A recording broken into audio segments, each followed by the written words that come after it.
So these are just the questions I came up with.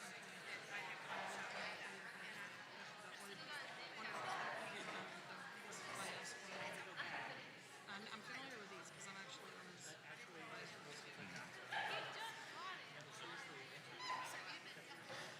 I want to welcome everyone to Senior Thesis. We are excited to be presenting the class of 2022's thesis. The Senior Thesis is the culminating activity of Annapolis Christian Academy. In a lot of ways, everything that we've been doing builds to this moment. No pressure, seniors. Let me first open up with a word of prayer. Gracious Heavenly Father, we're thankful for the word. We're thankful for a chance to use the words that you've given us, and just pray you'd be with the seniors, especially Jesse and Kylie today, that you would grant them calm minds and clear words. Lord, we know that by your word, all things came into existence, and that we are to be careful craftsmen of your words and to use them in ways that are glorifying to you and do them in a way that are excellent for the listener. And just pray that you would bless the time and bless the speakers today. We ask all this in your name. Amen. Senior Thesis is, like I said, a culminating project for students here at Annapolis Christian Academy. Students are choosing a debatable topic.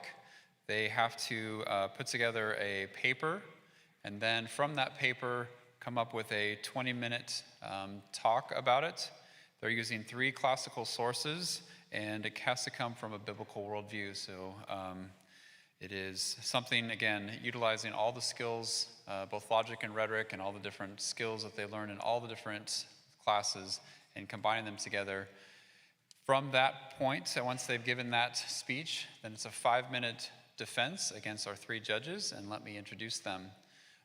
Our first judge is our 6th grade teacher and 9th grade literature teacher, Mrs. Kelly Murdoch.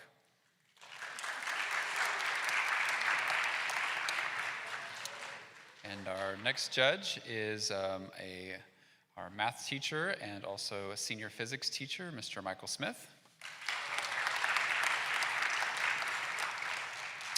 And I will be the 3rd judge. So, Introducing our first speaker is Miss Belen Garcia.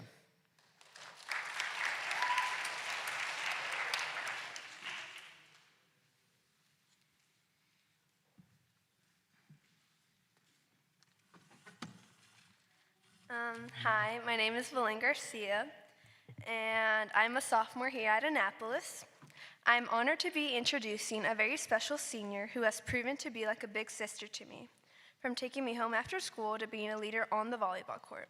She will be attending Texas A&M in College Station in the fall and majoring in sociology. Her senior thesis topic is about how social media isolates humanity from each other's true knowledge of the self and ultimately from God. Please help me and welcome Jessica Beaumont.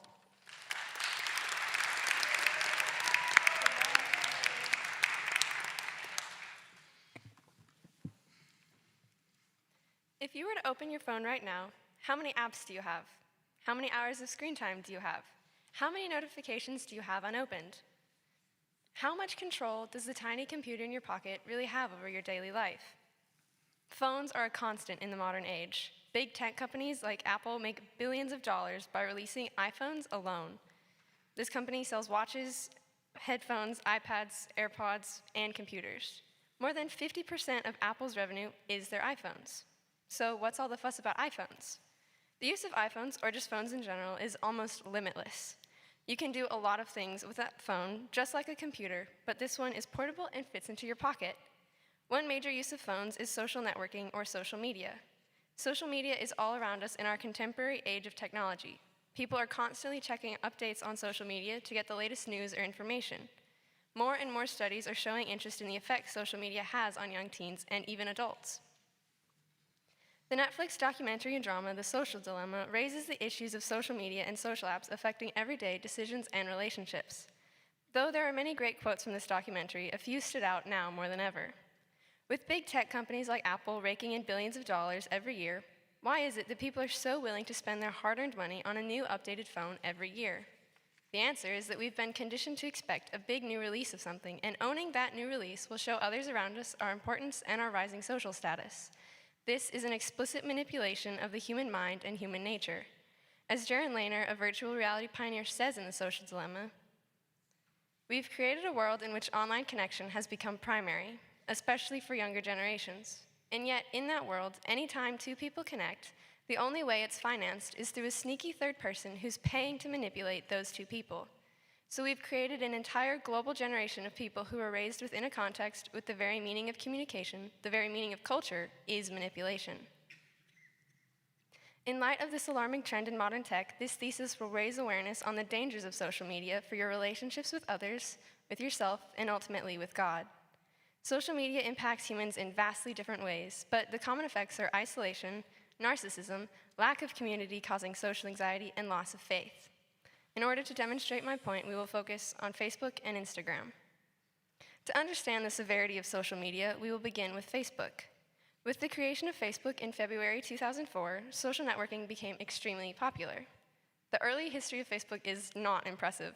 It was originally created and used by Harvard students to anonymously rate the looks of other students at the time. This creates complications with Zuckerberg, who claims that Facebook has always been about transparency, and any false accounts are immediately banned from the site. This unbecoming beginning with social networking is just a small glimpse at the future of almost all social media websites. Now, with Zuckerberg renaming his company to Meta, he's creating the metaverse for an expansive and immersive internet experience for the users. The metaverse is a virtual and augmented reality tool to reach the people, all the people of the globe, giving them the chance to experience real life as a normal person. With this technology, anyone can do anything they have ever wished to do, but were not capable of doing. Want to go to church? Do it on the metaverse. You can take communion or be baptized. In order to understand my arguments, I will define social media, narcissism, and isolation. Social media is a collection of websites or apps that facilitate the sharing of information, content, and allows for communication with anyone. Narcissism is excessive interest in or admiration of oneself, one's physical appearance, and their appearance to others. Isolation is that in which a person is caused to be alone or remain apart from others by some force. With the rise of social technology and social media, the number of people with social anxiety or an anxiety disorder have skyrocketed. The number of people who reportedly feel lonely has also risen to a new high. In a world that has never been more connected, we have never been more alone. One of the main companies that lead in our lonely social communities is Facebook, with 2.89 billion accounts. Its users in the last months of 2011 brought in an average of 2.7 billion likes and comments a day. How is it that people feel more connected with those around them when they can't even see them face to face? American big tech propaganda has convinced the American populace that social media is the main way to connect with people all around the world. In a way, they aren't wrong. If you want an extremely shallow relationship with anyone, you look online. Online relationships serve one purpose. They serve your purpose. You make online friends to benefit yourself, and as time goes on, you may genuinely become real friends. But that relationship is always going to be shallow because the root of it was to benefit one person. It also helps that you can ignore the flaws the other person has because they are their perfected self to you. A classic novel, The Picture of Dorian Gray, models this with the relationship between Sybil Vane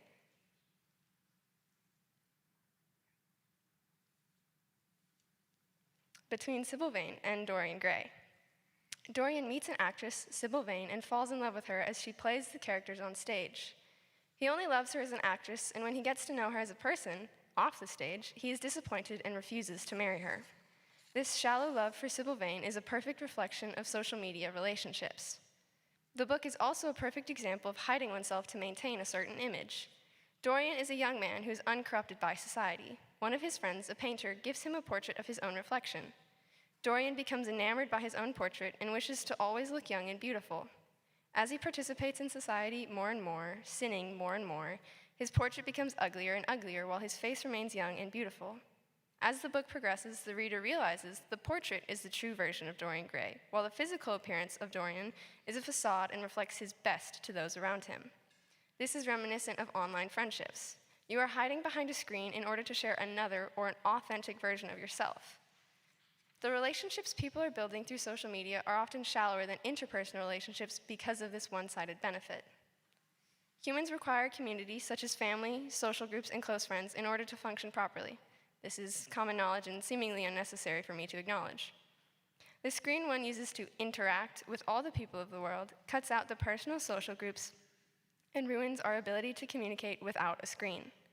The screen cuts out the ability to read facial expressions and detect inflection and tone when we are speaking to another person. It is separating us from reality and the people in the world around us. This leads to social anxiety or being socially awkward. When you are standing in front of a store waiting for a friend, what do? Do you pull out your phone and open up Instagram? This makes you feel more connected to others, but in reality, when you open up social media apps, you further yourself from those in the world around you. You are using a screen to avoid other people. That is isolation. You are willingly isolating yourself from your community because you feel uncomfortable looking at them. As the usage of technology rose higher and higher, the amount of people who felt as if they had no one to confide in rose with it. A survey in 1985 said 10% of Americans had no one to confide in, while 15% had one friend, and in 2004, the numbers rose to 25% with no one and 20% with one friend. This distance from other people in the community leads to a person needing social media to connect with others. This is reminiscent of a drug addict needing a fix. As Edward Tufte says, there are only two industries that call their customers users: illegal drugs and software. In a study done by the National Library of Medicine, over 1/3 of the population has a mild addiction to social media. In a study done by Pew Research Center, 69% of teens believe social media is used to express affection for a relationship or another person. This is an unauthentic way to show you care about someone. Some of these teens were overly worried about the opinions of others regarding their relationship. Others believe social media actually increases emotional connection in a relationship, but this emotional connection is just a facade. If you are constantly checking what others think of you and your relationships, you will raise stress levels and anxiety in yourself as you try to please all the other eyes watching you on social media. When a person reaches out to another through whatever platform, texting, instant messaging, etc., the person has the ability to immediately reach the other person. When this doesn't happen, interlocutors immediately get angry or annoyed and feel as if they are being ignored, which leads them to try and ignore the other. In reality, the other person is often doing a task, or is busy with something else and cannot immediately respond. Our social technology has trained us to respond negatively when we imagine a waste of time, unless, of course, it is social media or created to waste your time specifically. This isolation of yourself from others and constantly looking for their approval or attention leads to higher levels of narcissism in your mind. With higher levels of narcissism in your mind, you then begin a spiral into full-blown narcissism. Narcissism is a disorder in which the person affected has an elevated sense of admiration or interest in themselves or their appearance. The question scholars have is, can social media affect a narcissist? The answer is yes, but how? Studies show that narcissists posting on social media often get a response that inflates their admiration or ego, which in turn creates a deeper need for a sense of elevation above other people and other accounts. Social media often ignores the flaws a person has in order to elevate certain good parts. The picture of Dorian Gray fits here as well. As Dorian grew older, he started to believe in his purity by ignoring reality in the painting, but focusing on his picturesque face as a young man. He elevated his perceived self above his real self. He distracted his mind from the internal pain of his sins, and therefore his reality, by focusing on his youthful beauty, his created reality, even as an older man. The elevation of seemingly perfect people has moved our focus from building lasting, substantial relationships that are an outward focus with others to elevating ourselves, our internal focus, above those we view as lesser at all costs. The CEO of Social Capital says, "We curate our lives around this perceived sense of perfection because we get rewarded in these short-term signals, hearts, likes, thumbs up, and we conflate that with value and we conflate that with truth. And instead, what it is fake, brittle popularity that's short-term, and that leaves you even more, and admit it, vacant and empty before you did it. Because that enforces you into a vicious cycle where you're like, what's the next thing I need to do now because I need that back?" As I have stated above, the elevation of good parts in a person tricks the mind into truly believing this false reality. Social media enforces the mind to tricking itself more and more every time someone likes a post that is carefully crafted to showcase the best of the person posting. This process of building neural pathways in the mind is often called a habit. It's also neuroplasticity. The brain creates these paths as a way to make it easier to do a particular thing, but when a person tries to change their habits, it is making the brain focus on building new neural pathways, which is a difficult process to do. Narcissism isn't the only way we are changing with the rise of the modern world and modern technology. Our internal thinking has switched from reflecting on others and their benefits to what can benefit us and our interests. In Carl Trueman's book, Rise and Triumph of the Modern Self, he explicates this idea. He explains Philip Reif's, a sociology professor at the University of Pennsylvania, idea of the 4 types of men. First, the political man, then the religious man, the economic man, and finally, the psychological man. Reif states that through generations, humanity has progressed through these 4 types of men because of technology and new modern social ideals. The political man is interested in outward expressions of power and self. He attends community meetings to improve his neighborhood. He defines success as an outward activity. The religious man defines success as a religious activity. He is focused on attending services and finds himself doing often religious tasks. The economic man has a focus on money, trade, and improving his and his family's wealth. A psychological man searches for internal happiness and what makes him feel best. Past generations were focused on providing for families and making sure they were comfortable. The definition of success to a man in earlier generations was an outward expression and focus, while later generations turned inwards for success and happiness. This definition of success has changed through the promotion of the materialized American dream ideal and other such ideas fed to us by the mass media. Modern families are focused on achieving and maintaining wealth and a better status while also maintaining a family. This idea of materialized success, or the material American dream, is driven to the American populace through media and TV shows such as Keeping Up with the Kardashians, or shown through novels such as The Great Gatsby. In this book, the character Gatsby came from poor beginnings and reached the dazzling heights of wealth in New York in the 1920s. He achieved the materialized American dream by gaining wealth very quickly. Gatsby throughout the book is quite rich, but at the end of his story, he wasted his life by chasing more and more of his materialistic dreams and trying to control his future by reliving the past.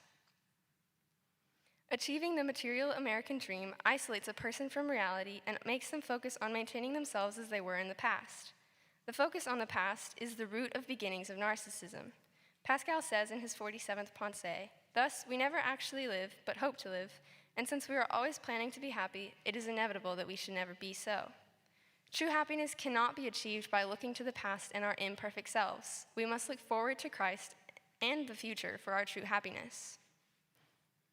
Our communities have seemingly grown with the creation of social media, when in reality they have shrunk. Humans were created in the image of God and were not made to be alone, as stated in Genesis when God created Adam and Eve for the Garden of Eden. Our community with one another is a reflection of God and the Trinity. We have communicable attributes with God, such as the ability to love others, know what justice is, recognize the need for mercy, and have relationships with others. When we isolate ourselves or choose our people, we are gradually going to isolate ourselves from God. Social media is one of the main things that distract us from God. We internalize all the things we see on social media, and our focus is turned inwards instead of outwards to God and others. With this inward focus, we begin to subtly shift our virtues to what we perceive as truly important. This begins with the elevation of our desires. The inward turn to focus on perfecting ourselves that social media gives us the excuse to do, then perfectly sets our unconscious self up as the judge of ourselves and others. This leads to a desire for standards to use in order to judge as we internally see fit. With social media, we can clearly see the social standards, and when we look to fulfill them, we become the judge of ourselves along with society. As we attempt to reach perfection according to the social standards, the judgment we impose on ourselves and others' failures is an attempt to enact the role of God as the just judge. And because we are flawed human beings, we never truly reach the perfect standards set by society, thereby causing more judgment upon ourselves by ourselves. This failure is a path towards isolating ourselves from the pain the failure is caused by. Our striving for perfection forces us to choose to isolate ourselves from whatever is causing harm to our mind or body. This coping mechanism often takes the form of distraction by social media, which leads to isolating ourselves unconsciously and willingly. And with the isolation we force upon ourselves unconsciously, we then isolate ourselves from God willingly. But in a worldview with the Christian God, we instead look to His standards and justice, so when we fail, it doesn't reflect purely on us. Instead, we look to Jesus as the perfect fulfillment of God's standard, and we are given mercy through our faith in Christ Jesus. As humans, we have a desire for perfection and for judging those we deem less perfect than ourselves. This elevation, as I have previously said, leads to the beginnings of narcissism and slowly begins to lead towards self-isolation. As Christians, we are called to community with the church and are members of the body of Christ. This community with other Christians is necessary for the perseverance of faith. Hebrews 10:24-25 is a passage explaining the importance of community to keep people accountable on the road to Christ. And let us consider how we may spur one another on toward love and good deeds, not giving up meeting together as some are in the habit of doing, but encouraging one another, and all the more as you see the day approaching. These verses explain to the early Christians the importance of community to encourage others who seem to be struggling in their faith, and even motivate the Christians to encourage more and more as the day of Christ approaches. The church is a community for the encouragement and building up of others in perseverance of faith. If Christians are distracted from building a community and relationships with other Christians at church, meaning seeing other people on a regular basis, the Christian community will slowly become less encouraging and loving for those still in the Christian community. Social media is a constant in the modern world and probably will be for the foreseeable future with the creation of the metaverse. The creation of the metaverse will affect humanity in a negative way, as I have stated above. Humanity needs to be able to function and build community with others, otherwise resulting in higher rates of anxiety, isolation, and narcissism. The goal of this thesis is to raise awareness of the dangers social media poses to Christians and society as a whole. We must fix and maintain boundaries for social media apps and big tech companies that are making money off of you by manipulating your human nature and human mind into accepting their ideals in place of God's. As Christians, we should be concerned with the lack of community caused by social media and the ideals being replaced because it poses a threat to the loving community that is centered around Christ. Thank you.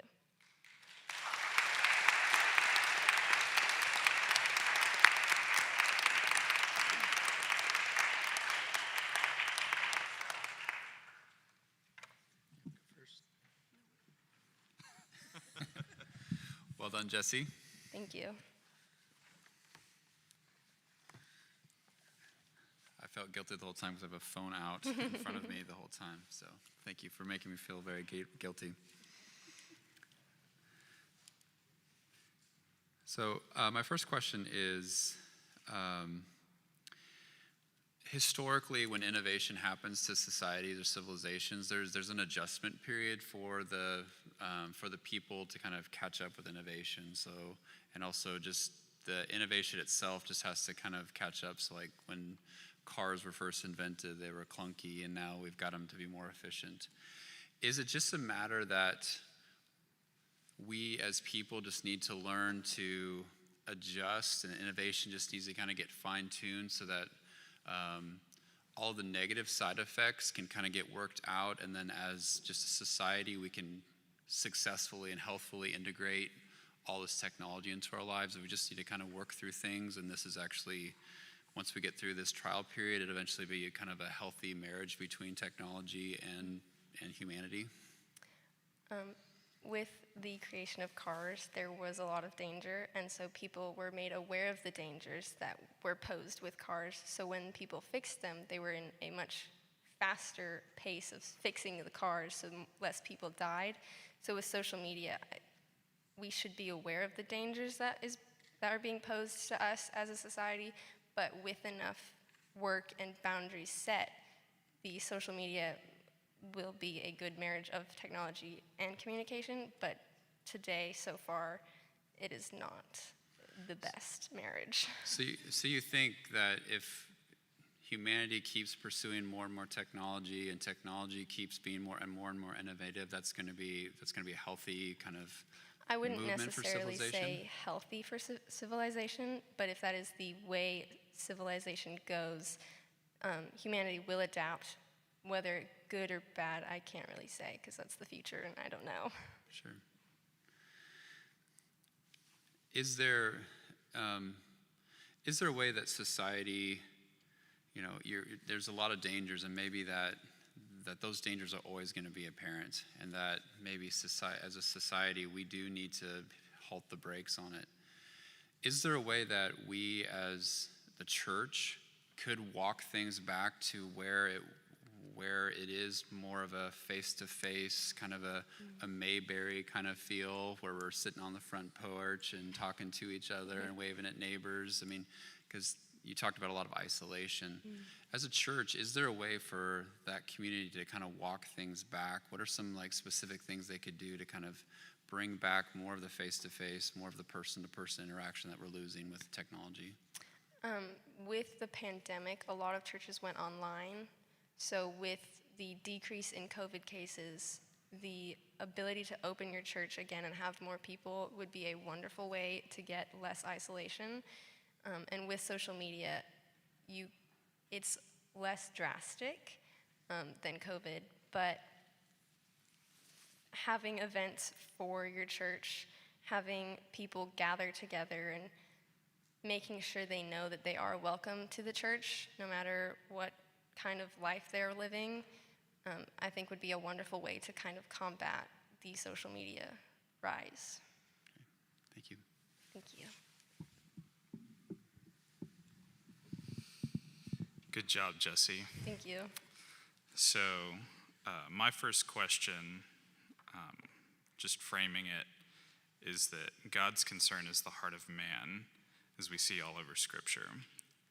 But specifically in Matthew 15 and Acts 10, which detail specific divergences in Jewish law concerning personal cleanliness and kosher food items that were acceptable and ordained by God. So if God's concern is the heart of man and not the things he consumes, as illustrated by the above passages, would you agree then that by extension, social media is not intrinsically bad? And if you still disagree, could you explain why? I would not disagree that social media is not intrinsically bad. I would say it is a questionable medium for people to use because of the way human nature reacts to that medium. The degradation of humanity that we see on social media is often a response that is negative. So I don't believe it's intrinsically bad, but I do believe it is a questionable medium that we should set boundaries for. And in my thesis, I do say we should raise awareness on the dangers it poses us as a society, and it will affect us internally. Okay. Here's my slippery slope one. Yes. You argue that people would be better off without social media because its negative effects outweigh any positives that come from it. How far are you willing to extend this argument under the consideration that at its core, social media is just a communication tool? Shouldn't we also then get rid of the postal service, the internet, telephone lines, and communication satellites, and rely only on face-to-face communication with those in our immediate community? In my thesis, I'm arguing for awareness of the dangers, not that we should get rid of it, but that we should set limits on our time spent so that it doesn't affect us horribly. And as I stated with the creation of Facebook, it was not created to communicate, it was to judge others. Okay. My last question's similar to one that Mr. Lockyer had. In your opinion, what would the body of Christ look like without the ability to communicate as freely and effectively as it can today, thanks to the communication tools listed above? With the creation of the new church in the New Testament, they did not have social media. They used letters and they sent leaders out of their community to other communities to build the church and grow in that way. So if we set limits on social media, an amazing way to grow the church would to go back to the new church, the early church. But I'm not arguing that we should get rid of the rest of technology. I quite like my AC. Me too. Thanks. Thank you. First of all, great job. Thank you. It's an honor to listen to you. The problem with going last is the good questions are taken. But in the statistics that you mentioned, of course, there's been a lot more attention brought to the type of mental illnesses that we're seeing more simply because, and we correlate them to the introduction of social media. There's been some direct ties definitely made to that. Were you able to find anything that spoke to whether or not our brains have been essentially rewired just simply due to our exposure to that technology? Anything that indicates, like, is it too late for us to go back and undo what technology has brought us to? Or is this something that can be addressed? If we recognize the danger, are there solutions that can address it so that it can be something that is only used for healthy, God-honoring purposes? Yes. In my research, I did focus on like setting limits and what that does for people. There were a lot of studies on when people go to therapy and realize, oh, I have an addiction to social media, and they stop using it, it changes their life drastically for the better. So it's not too late for us to stop the effect social media has. Was that all of your question? Yes, and I was wondering if there, in your research, was a correlation between, like you mentioned the quote about how only our illegal drugs and Yes, software, yes. those that have, the users. And so I know specifically, like with the topic of pornography, it's been discovered over the years that it can essentially change the brain chemistry so that it behaves almost as though it's a chemical addiction. Is there evidence that social media works in the same way? Yes, there is evidence that narcissism levels have been raised through the generations of social media. So that is one of the major ways social media has affected humanity. Is Because narcissism is a massive deal mental illness. for Okay. America. So my only other question then, since others that I might have asked have been asked and answered already, if we do recognize the dangers of it, it's hard to fathom that the technology is going to go away unless we choose to live off grid aside from the rest of society. This is something we're going to have to continue coping with for better or for worse. In a call to action, what's the steps that our society should take, maybe just the first or second step that we should take once we do recognize the danger that social media poses? Once we do recognize the need for boundaries, setting those boundaries will be incredible and a very far step for humanity. Setting boundaries on companies like Facebook and Meta and Twitter and all those social technology companies, setting limits on the amount of stuff they can produce or apps they can facilitate would be a massive step towards a better future. Okay, great. And my final question, kind of on the tail end of that, is just in your opinion and based now on what you've learned about the subject, do you believe that that limitation and that control that we need to place on it is going to be something that parents need to be doing as generations go forward, or is it something that should go so far as to have government interference? I would say have the parents control it over the government, because a parent is more aware of what their child is doing. We should have general government guidelines of this set of boundary of laws, because there are not very many great laws in the social world, in the social technology world. So having a parent set those boundaries along with government would be a wonderful step. Makes sense. Thank you. Thank you.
Hector, we need the 6-digit code. If you could click that side panel.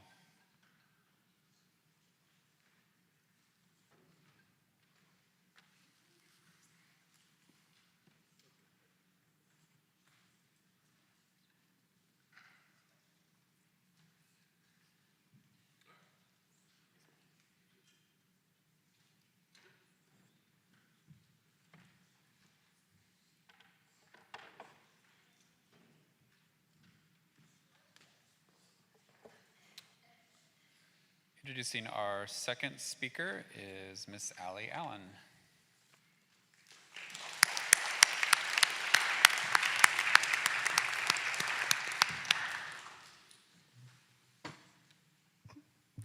Hi everyone, my name's Allie Allen, also known as Little Bit to the Day family, and I have the honor of introducing to you a very close friend of mine, Kylie Day.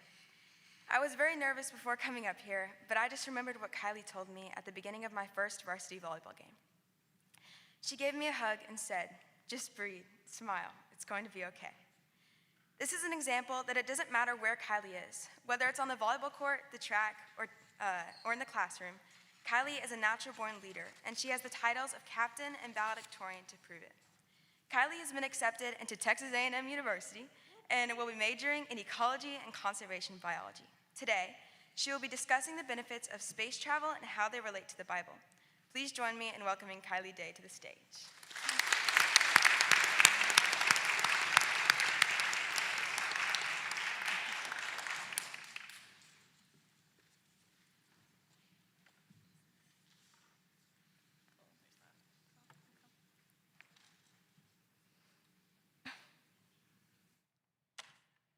Space, the final frontier. Almost everyone has heard this line before. After all, it has been ingrained both into modern media as well as the culture of American spaceflight. It is the introduction to the well-known show Star Trek, the original series. I'm sure everyone has heard of this franchise, as the beloved characters in the famous Starship Enterprise have their origins around the same time as the American space program. The show premiered in 1966, a time where the space race brought fear to many American citizens. Russia was a seemingly constant threat as the cosmonauts progressed into space, making many milestones before the American space program. However, Star Trek was an encouragement to the American people. It brought hope that the peace portrayed in the show would be possible after the turmoil of the Cold War. In 2022, we know how the space race ended. America is the only country to have sent men to the moon. The world's space programs have since continued, and they have all contributed to build the International Space Station, which is still fully operational today. And those same space programs have changed the world into our modern-day society. This is what we know now, but what did people think before space programs had proven themselves? What did they think of space programs before we had communication and GPS satellites? Before we had people in space constantly, when space was still unknown? We know from history that many people were scared because they thought space posed a threat. Americans feared the idea that Russia would be able to use space to spy on them, or use space stations or rockets to bomb them. However, even with the prominent fear of the Cold War and the space race, there were still people who saw the potential in America's space programs. Let's go back to 1964. At this time, not many missions had been made into space compared to our modern programs. It was an age of firsts. Sputnik was the first man-made satellite. Laika the dog was the first living thing in space. Yuri Gagarin was the first human in space, and Alan Shepard was the first American in space. The Apollo program was only an idea to some and a dream to many, since President Kennedy's bold proclamation that America would reach the moon before the end of the decade. However, in 1964, when my grandmother was a freshman in college, she wrote a paper on the effects of space exploration. She covered many points that this thesis will also cover.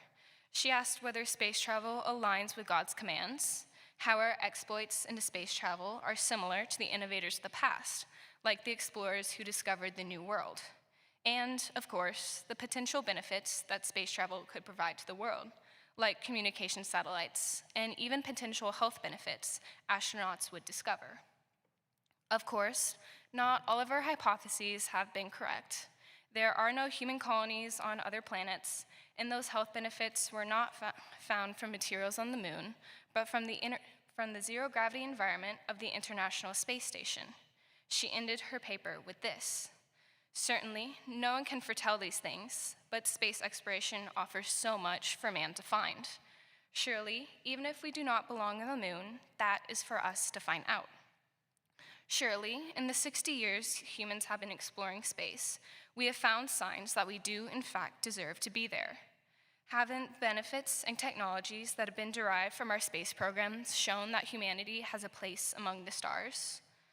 Many people argue against space programs, saying that they shouldn't be a priority, that the money spent on space programs should be spent on something else, or even in some cases, that space travel goes against God, or that we shouldn't send astronauts into such dangerous situations. However, it can be proven that the benefits of space travel completely outnumber the risks or downsides, and that space travel does in fact align with what God has said in the Bible. When humanity began their journey into space, they imagined the endless expanse around Earth would be a war zone.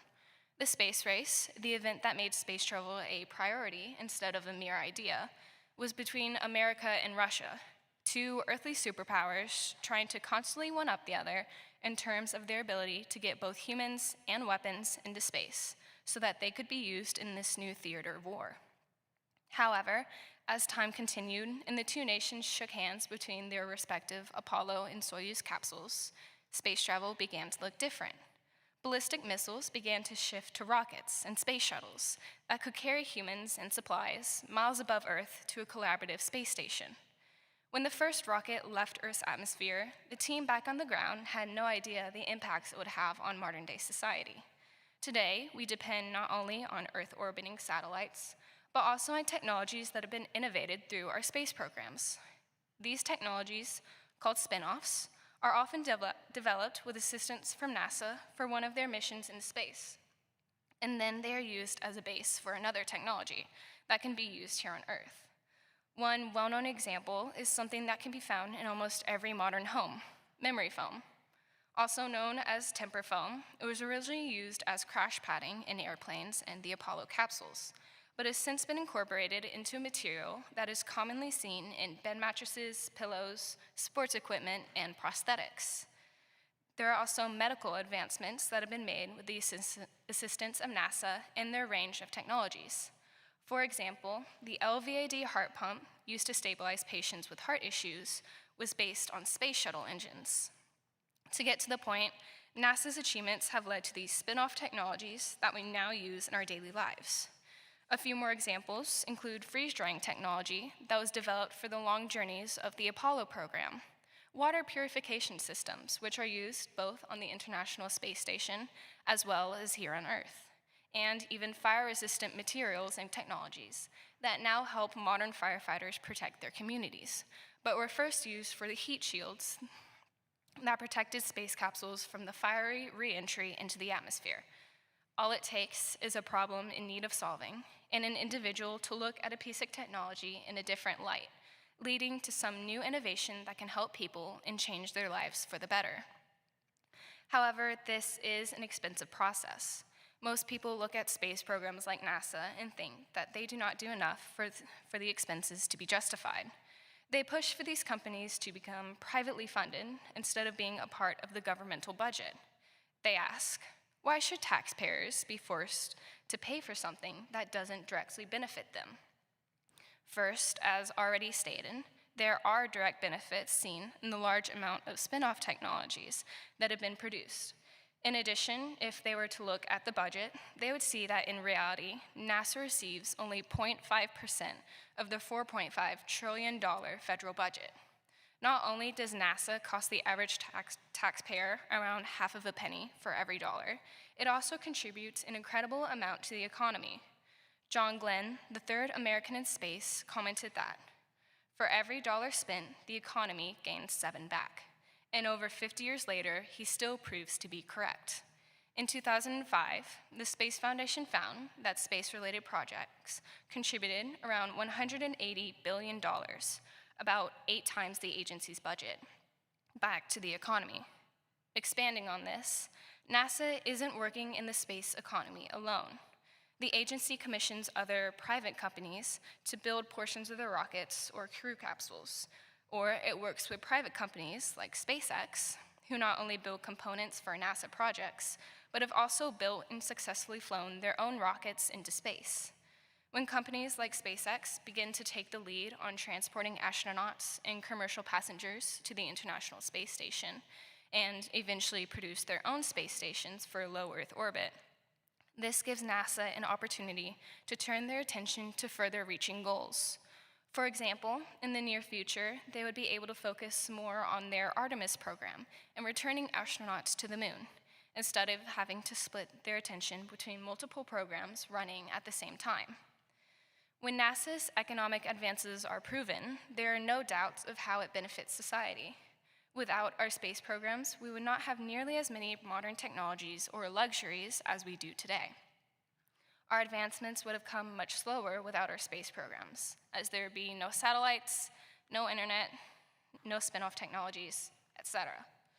However, some people still believe that we should be spending our money elsewhere. When talking about space travel, one of the most common questions heard is, why spend our time and money on space travel when there are so many problems here on Earth? After all, we have devastating natural disasters, a staggering homeless population, shortages of food throughout every country, and yet we still spend millions of dollars a year to send our machinery into the atmosphere or even beyond. Why not use that money on charities or relief efforts? What do NASA and other space agencies provide that is worth spending money on spacecraft and satellites rather than the people on Earth? Satellites themselves are examples of how space travel can actually help humanity. There are thousands in the space surrounding Earth, and one of the most familiar types to the public are communication satellites. In the modern age, everyone communicates wirelessly through their phones, computers, tablets, or any other type of device. We no longer have to wait for physical mail. We can just create a Gmail account and be communicating with people miles away within seconds. Along with communication, another common use for satellites is for GPS systems. They are installed in almost every system today and have become necessary to the modern person, replacing maps for a compact system that is precise and gives a real-time location. These two types of satellites are useful, but there is another category that fulfills the goal of conserving Earth and providing data to help the people on it. These satellites monitor Earth and its environments, both in the atmosphere and on the surface. On NASA's Jet Propulsion Laboratory website, there is a list of satellites that are actively monitoring Earth. One of the satellites listed is called the Sentinel-6, and it measures Earth's ocean levels in extreme detail in order to get readings as precise as the centimeter, all the way from its position in space.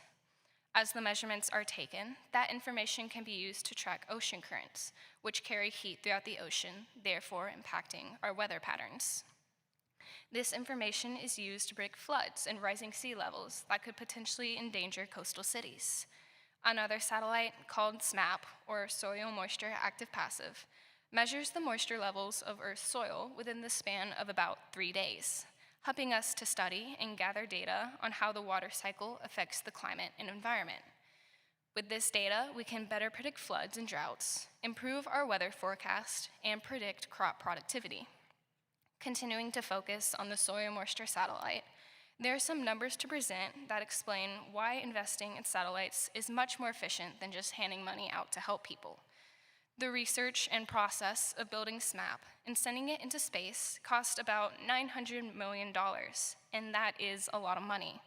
However, with this same amount of money, we could feed the entire population of Africa for less than 1 day. With the investment placed in a satellite and not directly feeding an entire continent, we are instead able to gather information that enables them to better help themselves and create techniques that can be used for years to come. When addressing the arguments that space travel has little to no benefit here on Earth, these satellites are prime examples of why that is simply not true. When questioning the intense hunger or natural disasters Earth is constantly faced with, we have the ability to turn towards our satellites in order to study these problems. The Sentinel-6 and SMAP are only 2 satellites out of an army that is making a change. As they continue to gather data, NASA gives it freely, and this information has been used all over the world to better the lives of the people living on it.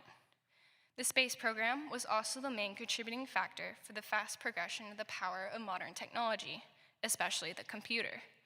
A common fact that is a great example of how far computers have changed is that the computing power of a modern TI-84 calculator is the same as the power that took all of the Apollo missions to the moon. The RAM, a computer's short-term memory of an 84 calculator, is 32 times more than the Apollo computer's RAM. And the ROM, the permanent memory of a computer, is over 14,000 times more than the Apollo computers. If those same computers were compared to a modern phone, the difference would be in millions. Before Apollo, computers were so large that they filled up rooms and took teams of people to operate. And the space race not only began the task of shrinking the computer, but also strengthening its capabilities. Without the fast-paced nature of the space race, there was little motivation for people to look into the potential that computers held. As technology improved, this inspired generations of children to want to learn about the computers that took men to the moon. These children grew up, went to college, and became the people responsible for our modern laptops, televisions, phones, and any other device that houses the tiny computers we know today. Isaac Newton once said, "If I have seen further, it is by standing on the shoulders of giants." The computer engineers and technicians of the 1960s were our technological giants. Without them and their innovations, there was no way for people to see the potential benefits of the computers in the modern world would be nowhere as advanced as it is today without the space race. Space travel from a scientific perspective is obviously beneficial. There is concrete evidence of how new findings and innovations have been provided to the population because of our space programs. However, one other argument people make when they want to debate the benefits and necessity of space programs is that of morality, and in some cases religion, specifically Christianity. To begin with a Christian argument, in Genesis 1, God calls man to take dominion over his creation. This calling is often referred to as the dominion mandate. And in it, God said, "Be fruitful and multiply and fill the earth and subdue it, and have dominion over the fish of the sea and over the birds of the air and over every living thing that moves on the earth." Here, humanity is called not only to take dominion over earth, but also over the birds of the heavens, implying that humanity would have a God-given right to enter that area in order to take dominion over it. There have been various arguments over the years whether the heavens in Genesis mean only the atmosphere surrounding Earth, or if it includes the space that extends throughout the universe. However, there is contextual and translational evidence throughout the Bible that proves yes. In Genesis 1, that means space. Another verse that is relevant to this topic would be Psalm 8:6. "You have given him, humanity, dominion over the world of your hands." Many places in the Bible, it is seen that the extraterrestrial bodies, such as the sun, moon, stars, and other planets, are stated to be made by God's hands. Therefore, it is our God-given responsibility to take dominion over the creation that resides in space, to the best of our abilities.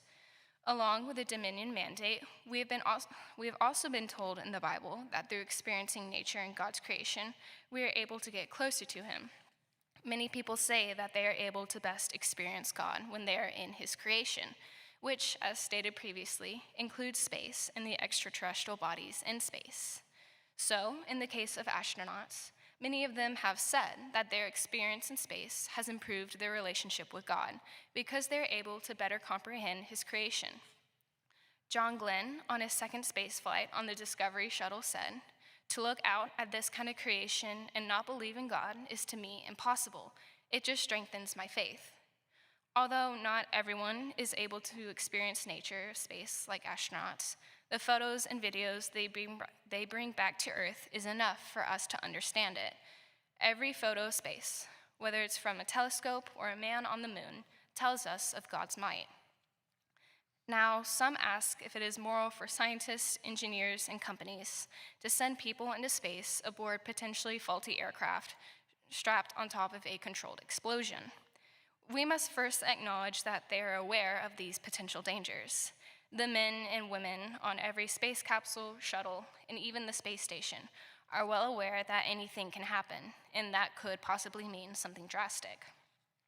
In the beginning of the American space program, most astronauts were military test pilots, meaning they were well acquainted with the idea of flying nose first into danger. Gus Grissom, an Air Force test pilot who was an astronaut in the Mercury, Gemini, and Apollo programs, said, "If we die, we want people to accept it. We're in a risky business, and we hope that if anything happens to us, it will not delay the program. The conquest of space is worth the risk of life." If there are still no answers to the argument, and the morality of space travel is still being questioned, then let's take a look at history. When the great explorers went out to search for the new worlds, they had no guarantee of safety. If anything, modern space travel might be safer than exploring the world in 1492. When the old explorers went out, they had maps that were missing large portions of information. Entire land masses were absent from their maps, and yet they still continued to sail. For months on end, they lived on wooden ships that depended on the wind to send them off on their adventures. However, this danger and discomfort paid off greatly in the end. They discovered continents of undeveloped land, and though unknown to them, completely changed the course of history forever.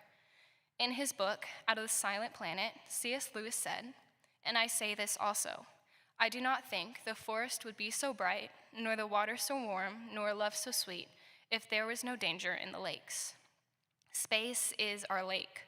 We have seen before how people have braved dangerous situations in order to reach an amazing discovery on the other side. The explorers of the past have been praised for their courage and sense of adventure. So why are we so hesitant to begin exploring space when it could potentially change history for the better? I will end with a quote from John F. Kennedy. "This nation has tossed its cap over the wall of space, and we have no choice but to follow it. Whatever the difficulties, they will be overcome. We will climb this wall with safety and with speed, and we shall then explore the wonders on the other side." We climbed the wall in the 1960s with the creation of NASA, and now we can see the wonders of space before us. Why limit this program now when we have our eyes set firmly on the rewards, when we have the ability to boldly go where no man has gone before? Thank you.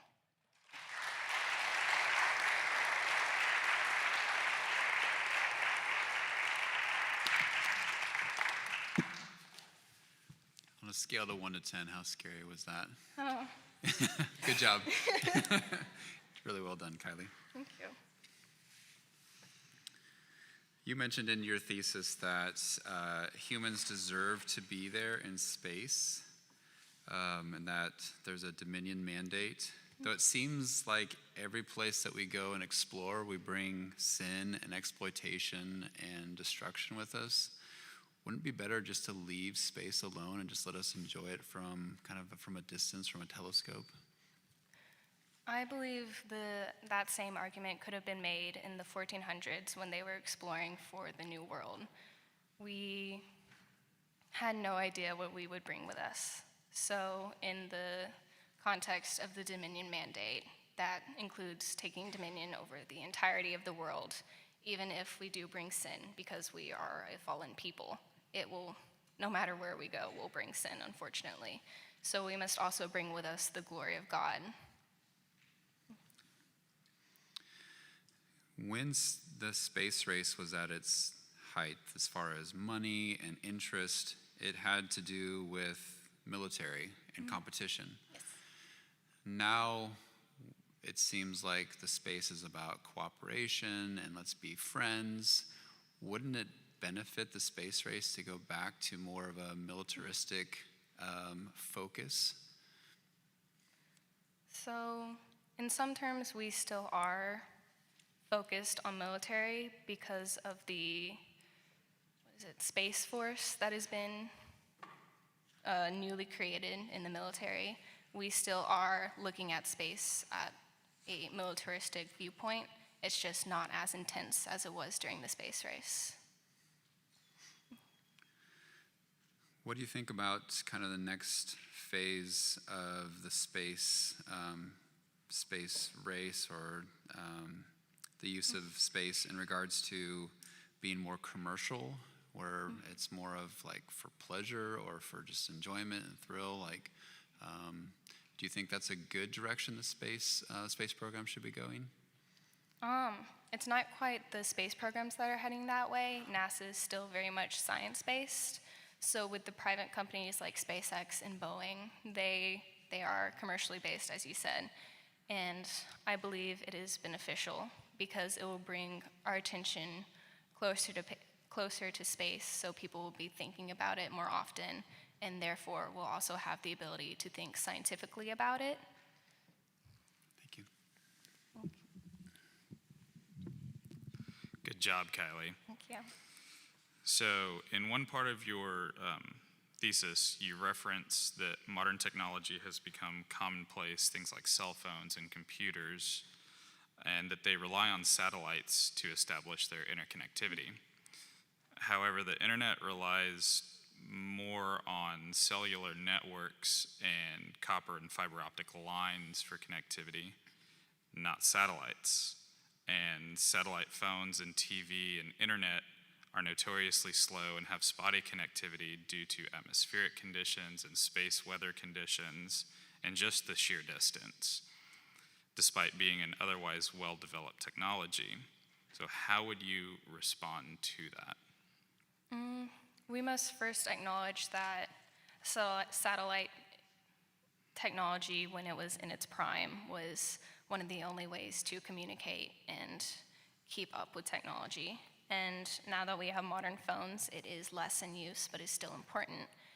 And also, the phones and wires that you've mentioned are all NASA spinoffs because of their work during the space race and their work in computers. Okay. Then, along with technological advancements in the 20th century, and specifically computers, you say at one point that they wouldn't be as advanced as they are today without the space race. The transistor, which is widely accepted to be the singular device responsible for the modern technological landscape, was invented prior to the space race, and the scientists that had invented it arguably didn't require anything that space offers to invent it or to continue the development of electronics in the 20th and 21st centuries. How would you respond to that? So it is true that those scientists did have all the materials they needed, but they didn't have the motivation for it, and the space race provided that. If there was no space race and that time period was completely calm, the scientists were fine with keeping the computers as they were because they were functional. However, with the space race, they raced in order to get the computers and technologies to the most compact systems that they could make, which has since led to our modern technologies being the way that they are. And then my final question is, with the rise in automation in almost every industry and the presence of unmanned probes and rovers and telescopes in space, Hubble comes to mind, and these technologies are already well developed in the field of space exploration, why should we still plan and execute manned missions when imaging both here on Earth and with space telescopes and sample collection and analysis with rovers is already possible without putting lives at risk? So, first off, this same question, or a question very similar, came up during the Apollo times, where people said we have enough technology to send just robots to the moon, and that would be enough. However, the geologist who trained the Apollo astronauts said that those same astronauts saw things and took pictures of things that a robot simply couldn't see or acknowledge. That would be important. And I also have to state the curiosity that God has given us in order to take dominion over his earth and control it simply wouldn't allow for us to just send robots off. A human must follow as long as it is within our capabilities. Okay, thank you. Thank you. Great job. Thank you. Seems like you have a passion about this topic. I do. Which is wonderful. Just a quick referral back to the Genesis 1:28, that we're told to fill the earth, and it uses that specific terminology that we're to fill the earth. It doesn't refer to the universe, but of course it does give us dominion over the heavens as well. But unless I've missed a major development, I don't believe that any life has been discovered off of planet Earth. If that's the case, should we take that almost as a boundary that God has set for us, that life as He has created is meant to be limited to our planet?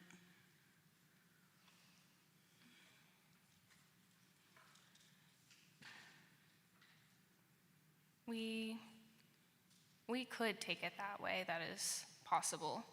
But if God gave us the materials and the knowledge in order that would be able to take us to other worlds, then I believe we should be able to use that knowledge and go to other extraterrestrial planets in order to take dominion over it, as the dominion mandate stated. Okay, great. And my other question is, we think of space and the space race a lot in terms of necessity being the mother of invention, and so many things did come about because of it. And it seems like with technology being where it is now, that we could do so much that we once felt we needed to do to get into space here within the safety of our planet, as you've already referred to. So my final question is, what would you identify as the actual purpose for our space program? Because nowadays, it seems as though there's about three perspectives that people have. It could be the necessity of the advancement of technology for the betterment of the human race. Then there's the environmental argument that mankind is going to eventually destroy the earth and that we're going to need to seek refuge somewhere else. And then the idea of pleasure, that we should be able to harness what's out there for our enjoyment. What would you identify as the primary purpose for the space program to continue? I believe governmental programs such as NASA are based on scientific and conservation sciences. With our satellites, as I said, we're able to watch over and monitor Earth constantly so that we can conserve it, as well as looking further into the universe for various scientific answers. Okay, thank you. Thank you.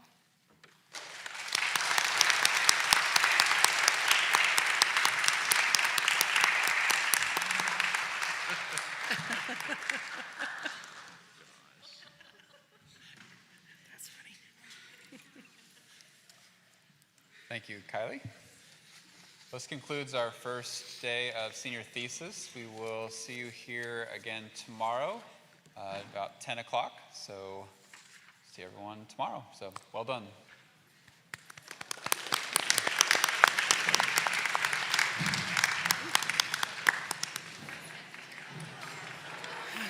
Do we confer? Do we not confer? I'm used to conferring with This is the speakers. first time I've done this. Okay.